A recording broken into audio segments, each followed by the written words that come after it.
What's up, girls? Welcome to Touchdowns and Takedowns with Shay, where we're talking UFC, we're talking football, definitely gonna do some hot takes, and everything in between. Hey y'all, and welcome back to another episode. And first of all, we have an episode 1. How crazy is that? If you listened to my first episode, thank you so much. Seriously, whether you listened to the whole thing, shared it, followed the podcast, or even just gave it a chance, I do appreciate you. And if this is your first time listening, welcome, and I'm so happy that you are here. So today's episode is a little different than the first one because we're going to talk about something that I absolutely love, which is, as you know, UFC. And I decided to call this episode, Let's Learn UFC. Because we're going to talk about some of my favorite fighters, why I like them, what makes them special, and I'm going to break down some UFC terminology. Because listen, if you're new to MMA and you're watching a fight and everybody starts yelling, he's rocked, he's looking for the back, and you're sitting there like, what does that mean? Don't worry, we're going to get you together today. So grab your drink, get comfy, and let's get into it. So part 1, we're going to go over my top 5 women fighters. Okay, so yeah, we're starting with the ladies. And let's make this clear before I start. These are my personal favorites. Okay, this isn't necessarily a list of who I think are objectively the 5 greatest women fighters ever. These are fighters that I personally enjoy watching. Fighters who caught my attention. Fighters whose styles I like. Or fighters who just make me want to sit down and watch the fight. So don't come for me too hard, okay? So we're going to start. I do have my little notebook ready. We're going to start with number 5. So we're going to go 5, 4, 3, 2, 1. So coming in at number 5, we have Mackenzie Dern. Mackenzie Dern is 17-5. She is number 5 pound for pound champion in the strawweight division. So what I really like about Mackenzie is she has a strong will during the fight, okay? She does not give up. It is so hard to get this girl out of a fight. She has crazy determination, and her fight IQ is actually insane, okay? That means that she is a quick thinker, and she can make decisions fast. Whether you're trying to grapple, you're trying to strike, if you change it up on her, she's ready. So one thing that I think people should know about her, like just an interesting fact, is she is the daughter of the BJJ black belt Wellington Diaz. That's crazy. Mackenzie Dern is also Brazilian. So, yeah, Brazilian fighters tend to be good, right? If I had to pick one moment that made me really like them, I would say it's when she won against Virna Jandiroba, which Virna is also one of my favorites. We'll get to her. Okay. And I just want to add one more thing to Mackenzie. She has 8 submission wins and 6 first round finishes. That's really good. That's actually really good. All right, moving on. Number 4 is Tracy Cortez. And honestly, the reason I put Tracy here is because she just always grabs attention whenever she is, fighting. Whenever she has a fight coming up. Okay? And girls, listen to this. Tracy fights in lashes. How crazy. This girl fights wearing lashes. There was actually one fight where her lash flew off. But anyways, she said that she just likes to wear them because she still wants to feel like a girl. Duh. Something about her fighting style that stands out to me is, I would say, she's just like always in the fight. You know what I mean? Like, she is just like Mackenzie. She won't give up. She won't give up. Tracy is 12-4. She's a flyweight. She has 1 KO and 1 submission. She's very strong-willed. She's very, very strong-willed. She started MMA to honor her late older brother, Jose, which I think is so sweet. That is so nice of her. To me, that means that it gives her a stronger determination to win these fights, you know. She is not only fighting for herself, but she's fighting for her brother. Let's move on to number 3. Number 3 is Alexa Grasso. And listen, Alexa's amazing. She's a flyweight as well. 17-5 with 1 no contest, which is pretty much a tie. She has 5 knockouts, 2 submissions, and 6 first round finishes, y'all. Alexa is very nice in and out of the ring. I mean, watch her interviews.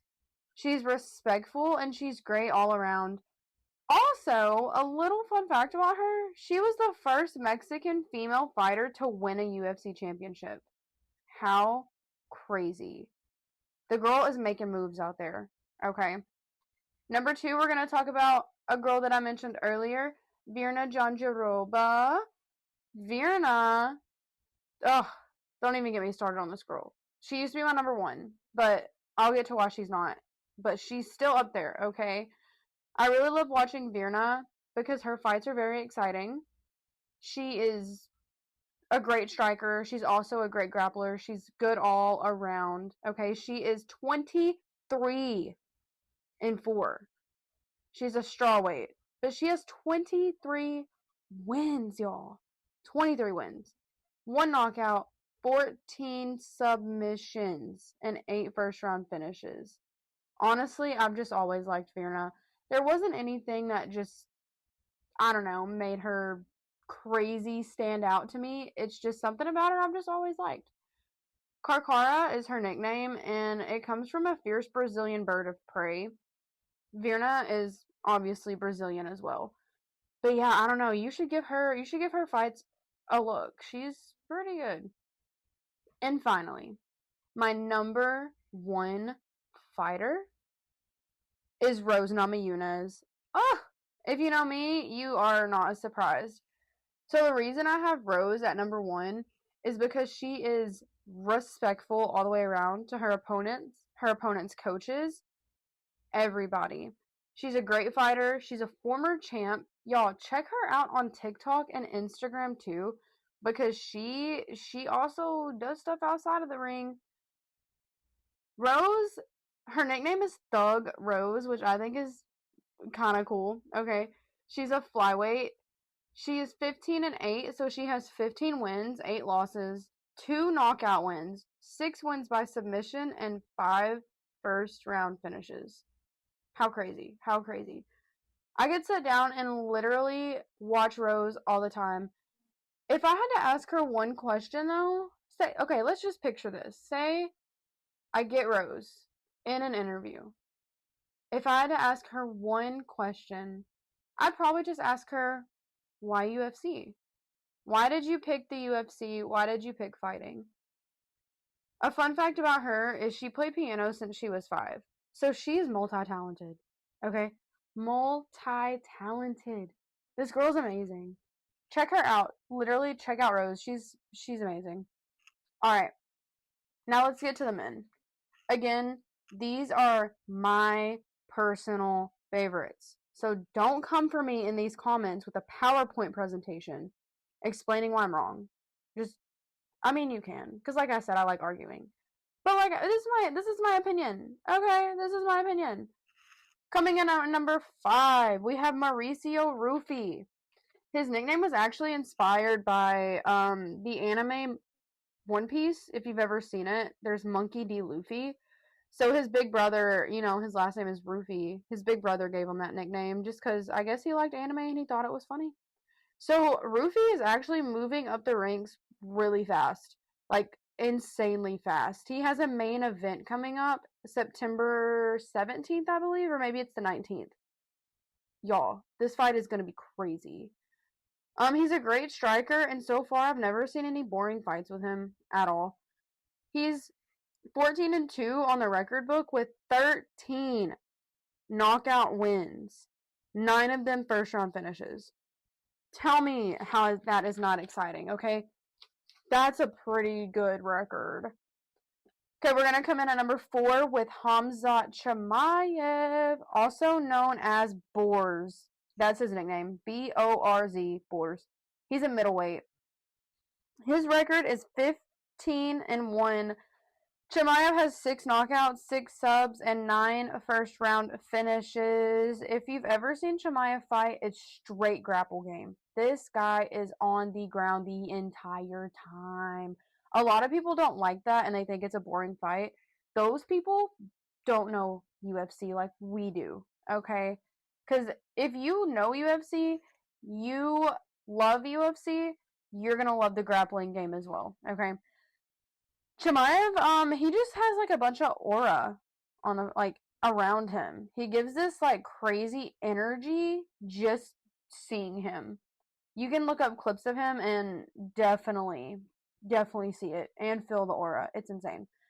And also, if you look him up, you'll notice a scar on his lip. It kind of looks like a cleft lip, but it's actually from a fall as a child. He fell down some concrete steps and it scarred his lip up.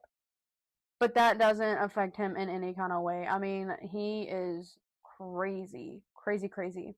Coming in at number 3, we have Islam Makhachev. Don't come for me at the fact that he's not number 1. Okay, I'll explain. So Islam is 29-1. He currently holds the title, which he won not that long ago. He is number 1 pound for pound. Okay, number 1 in the world. That is insane. Think about it. Take a second and think about it. Out of all the fighters out there, Islam Makhachev is number 1 in the whole world. He has a 17-fight win streak right now. He currently broke the record for the longest win streak in the UFC. He has 5 knockout wins and 13 submission wins. Do I really even need to say more as to why I like him? I mean, it kind of speaks for itself.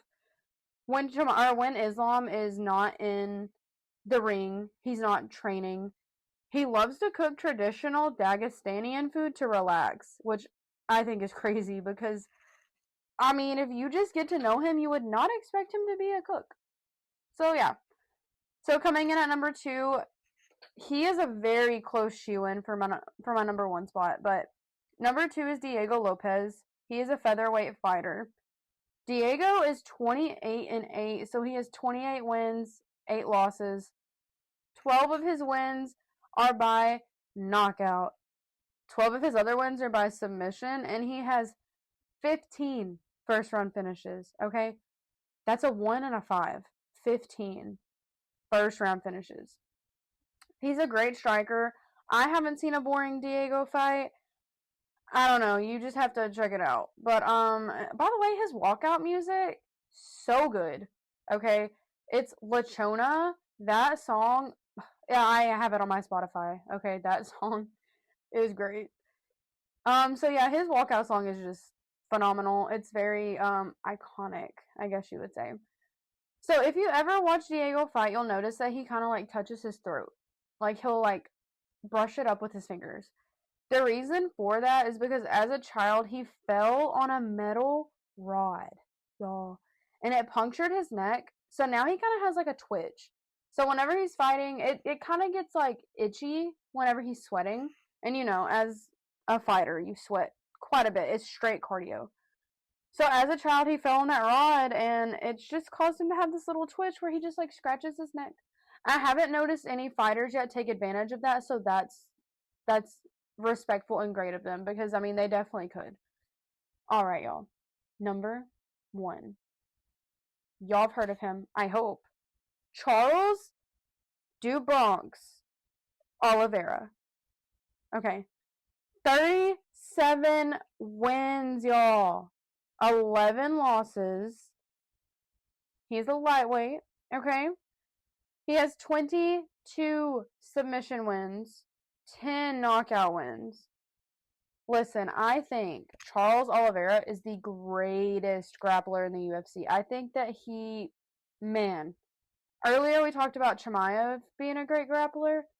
Now we're talking about Charles. Whole different level, okay? Whole different level. It's a good thing that they're different weight classes, because Whew, that fight would be insane. Okay, so he has a high fight IQ as well. That means that he's, like I said earlier, quick thinker. He really knows what to do whenever they're coming at him a different way. He has only gone to a decision 4 times. When you start watching UFC a little bit, you'll understand, wow, that's a little crazy. Going to decision is pretty much where you go all rounds, nobody gets knocked out, nobody gets subbed, the judges make the call, okay? It happens quite a bit.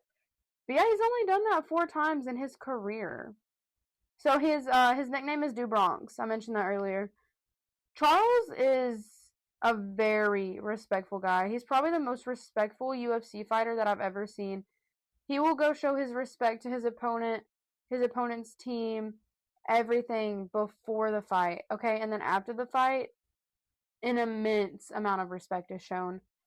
If there was one fight that I wanted you to look up, it's definitely a Charles Oliveira fight. Alright, it's time for part 3. Let's get into the educational portion of this episode. That might sound a little boring, but I promise you're gonna want to listen. If you're new to UFC or MMA, this part is definitely for you.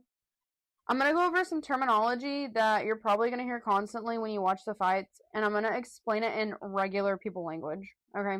So get your notebooks ready, get your little screen recording going so that you can learn, okay? It's really not that hard. I promise. It's super easy to grasp onto. So, when we're talking striking, if you hear jab, it's basically just a straight punch thrown. Like, you're just throwing straight forward. It's usually a quick, very fast punch, and it's often used just to keep distance and find a range. It's not really to, cause a lot of damage, even though it can. It's pretty much so the fighters can judge how far the other fighters are. Because, they do have different length arms, right? You're going to hear a cross, which is just another straight punch, but it's thrown with the backhand. So say you have a fighter that's fighting kind of sideways, and they have their right hand forward and their left hand back. That left hand is going to be what throws to throw that cross. Then we're going to go to a hook. A hook is a punch that comes from the side. Think of somebody trying to hit you hit you around the side of your head instead of straight in the front. Your arm's kind of at an angle. That's going to be a hook. Uppercut, I think everybody knows what that is. An uppercut is just a punch that travels upwards.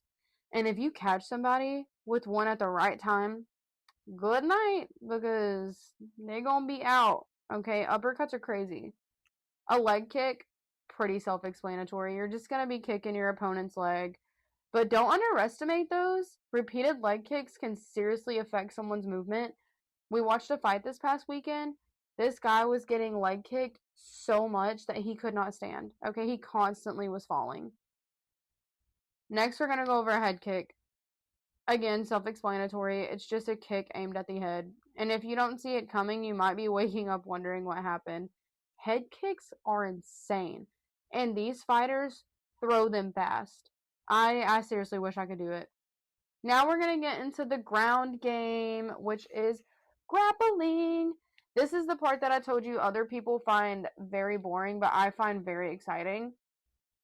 So let's get into the ground game, okay? A takedown. Pretty self-explanatory again. A takedown is when a fighter takes their opponent from standing to the ground. It's literally takedown. A double leg takedown is when a fighter shoots and attacks both legs. So you're going to see them go down and grab both of their opponent's legs. A single leg, it's literally the same idea, except they're attacking one leg instead of two. You're going to hear guard. Guard is just a ground position where one fighter is using their legs to control the opponent. That's it. A mount is it's when one fighter is sitting on top of the other opponent's torso. It's I don't know, they're just sitting on top of them. And being stuck underneath somebody in a mount, you don't want that. You don't. Pretty much when you're on the ground and you're wrestling somebody, you want to be on top. So we're going to go into side control next. This is when one fighter is controlling their opponent from the side while they're on the ground. I don't really understand it yet. I mean, I do understand it, but I figure you'd want to be more on top.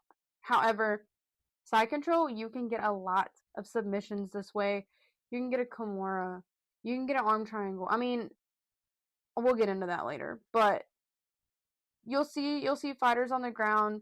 One is laying on their back and the other one is completely on their side with pretty much just their arms wrapped around them. That's going to be your side control. Next, we have ground and pound. Ground and pound. This is when a fighter is striking their opponent while they're on the ground. Basically, I'm not just taking you down, I'm going to hit you while you're down here. That's what they're thinking as they're doing it, and it gets nasty. Yo, I mean, you're sitting there on top of somebody and you're just wailing on them. That's ground and pound. Now to the fun part. The submissions. Now we're going to get to the part where everybody taps out. This is the part that ends the fight on the ground, y'all. So the first one we're going to go over is a rear naked choke. It's just a choke usually applied from behind the opponent. So say you're behind the opponent, you wrap your arm around their throat. That's a rear naked choke. Next is an armbar. It's a submission that attacks the arm and the elbow. So you're going to see two opponents fighting on the ground. One is going to grab the other person's arm and stretch it back. That's going to be an armbar. A triangle is a choke where the fighter uses their legs to wrap around their opponent's neck and arm. Y'all, that is insane. You're going to have their arm up. You're going to have their neck as well. That's a triangle. And you're using your legs? How crazy. Okay, the last submission we're going to go over is called a guillotine. A guillotine is a choke that can happen when an opponent's head and neck are exposed.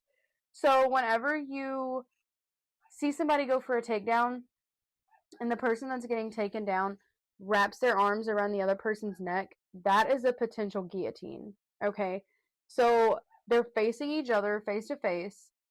The other person is going down for a submission, and the person that's about to get submitted wraps their arms right around their head and starts squeezing. That's when you get a guillotine.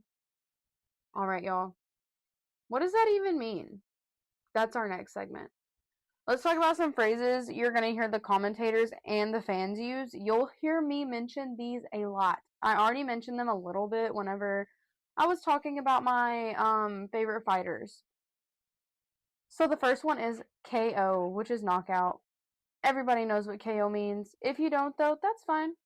That is where the fighter is knocked unconscious or they are otherwise unable to continue from a strike.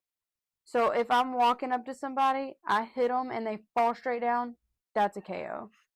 Now, what is a TKO? A TKO is just a technical knockout. It just means that the fight was stopped because the fighter is no longer able to intelligently defend themselves. That means you're just going at them to where they're just kind of out of it and the ref stops it. That's a TKO. Decision, we mentioned decision earlier. That just means that the fight goes the distance and the judges decide who won.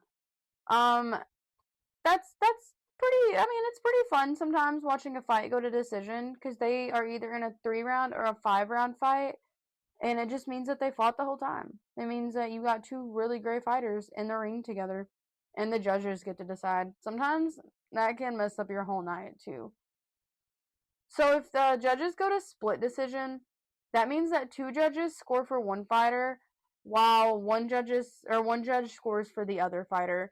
So you have 3 judges in the fights. Okay, that means 2 of them, say you're going for Oliveira and Diego, even though I don't think that's ever going to happen, but Oliveira and Diego. Oliveira gets 2 judges' scores, okay? But then Diego gets 1. Obviously, Oliveira just won that fight because it's 2 against 3 or 2 against 1. All right. Now, what about a draw? That's kind of boring because it means nobody wins. The judges scored the fight evenly enough to where there's literally no winner. And if you've ever watched a fight where you thought somebody clearly won and then you heard, split decision, you already know the comments are about to be at war because that is insane. You never want a fight to go to split decision. Because you gotta think, these fighters go through a training camp. They get the crowd going. They do the advertising. And then it's a tie? I hate when that happens. Alright, part 5, y'all. UFC bonuses. There's 2 that I want to go over. And you might hear about these fighters receiving these bonuses too. So the first one is Fight of the Night. This is when a fight is considered especially exciting or impressive. There is a fight of the night every fight night. So I like to watch the fights and be like, oh yeah, this one was it. This was the fight of the night. And then see if they really got the fight of the night the next day. Or sometimes you might even hear it the same night, but it's usually the next day when it's announced. And then there's also Performance of the Night. This just recognizes an individual fighter for an outstanding performance. And honestly, who doesn't love watching someone get a bonus after putting on an absolute show? Alright. This is everybody's favorite part. We're getting into the dangerous part of the episode.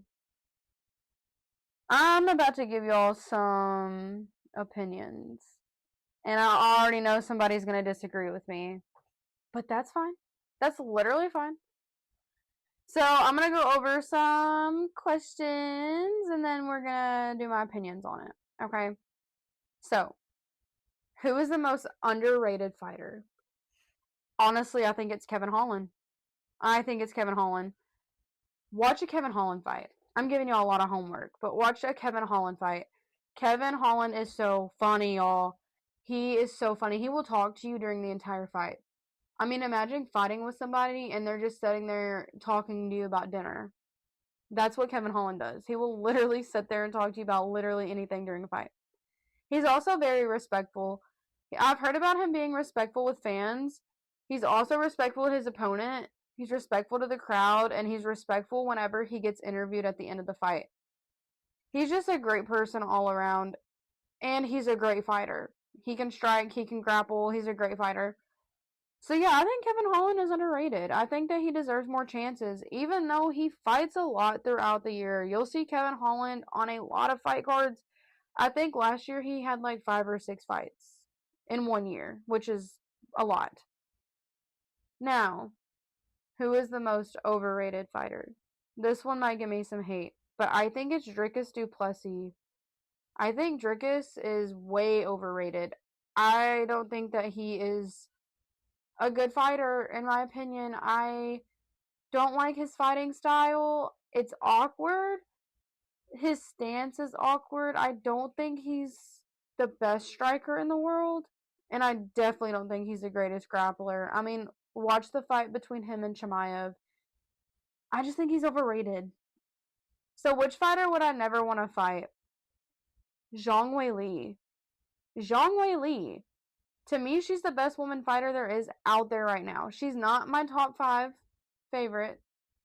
But if we're talking like technical, she is a great fighter. You try to get me in a cage with her? No, ma'am. I'm gonna try to make her my best friend rather than my opponent, because that's kind of scary. So who has the best walkout? Paddy the Baddy Pimblett. Paddy, when he walks out to his song, gets the whole crowd going. He dances, he sings, and guess what? The whole crowd is doing it with him. And when you start watching it, I promise you're going to be doing it in your living room.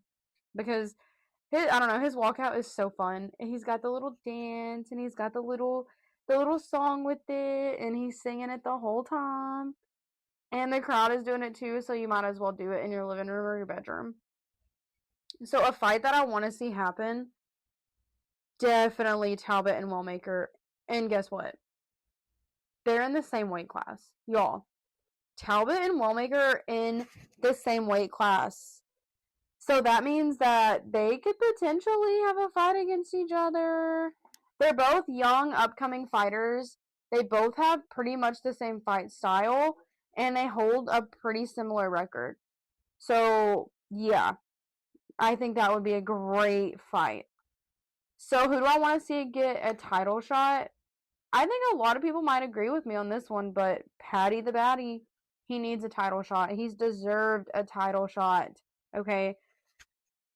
Paddy is very, very well deserving of a title. And I honestly think that he would hold a belt. I do. Alright.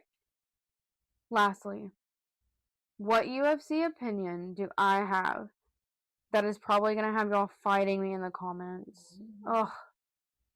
I don't think Merab Dvalishvili is a good fighter. I don't like him. My personal opinion, he is my least favorite, least liked fighter in the UFC, and I just wish he was out of there. Merab is so disrespectful. He is, I don't know, he's just a disrespectful person, and I cannot stand that. I think that if you're fighting somebody in this sport, in this career of yours, that you at least need to be respectful, okay? If you watch some of his fights, he is so, I don't know. He's jumped off of somebody's back. He's kissed somebody on the back of the shoulder over and over again. Like, he's just so disrespectful, and I cannot stand that. I cannot stand a disrespectful fighter. I understand getting, the crowd riled up with some, I don't know, what would you call it, rivalry and arguing and all that, but do not bring that into the ring, okay? If you want to keep it heated in the ring and trash talk, that's fine, but kissing someone's shoulder and jumping on their back in the middle of the fight, no, I don't like that. And that's going to wrap up today's episode of Let's Learn Ball. I hope if you're new to UFC or MMA, you learned a little something today and you feel a little more comfortable understanding what's happening when you watch the fight. And if you're already a UFC fan, I need y'all to tell me what I got wrong. I don't think I got anything wrong, but my opinions, I might have. So tell me who your favorite fighters are. Tell me who you think should have been on my list. Tell me your hot takes. I want to hear all of it. And if you enjoyed today's episode, make sure you follow the podcast so you don't miss the next one. Thank you so much for listening. Thank you for supporting me, and thank you for coming along with me while I figure all of this podcast stuff out. This is only episode 2, and we are just getting started. Alright, I will see y'all in the next episode.